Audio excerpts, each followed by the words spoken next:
हा सगळा कॉन्फिडन्स कशावर आला? कारण मुख्यमंत्री 3 महिन्याच्या आधी सांगतायत की भाजपचाच महापौर बसेल, एकनाथ शिंदे आणि अजितदादा यावर काही बोलत नाहीये. हा कॉन्फिडन्स जो आहे ना, तो इलेक्शन कमिशनमुळे आला असं रोहित पवारांचं टीका केली. हे दुर्दैव आहे की ज्या भारतामध्ये भारतरत्न डॉक्टर बाबासाहेब आंबेडकरांच्या प्रयत्नातून एक अतिशय उत्तम संविधान दिलं आणि त्या संविधानामध्ये प्रत्येकाला एकच मत हा अधिकार बाबासाहेबांनी आपल्याला सगळ्यांना दिला. पण आता जे दिसतंय त्याच्यात एकाला 6 मतं पण दिलेली आहेत.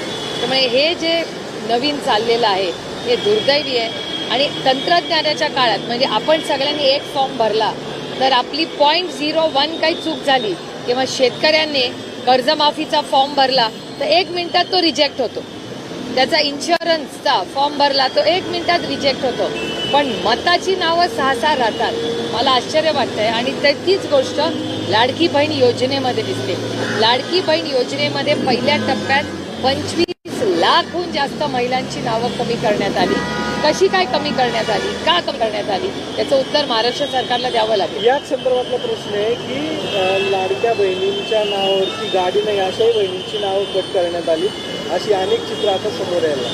नाही, माझा प्रश्न एकच आहे की आता तुम्ही नावं कट करताय, मग आधी ती नावं घेतलीच कशी? मग तेव्हा काय झालं होतं की तुम्ही अशी नावं घेतली म्हणजे कट का केली आणि मग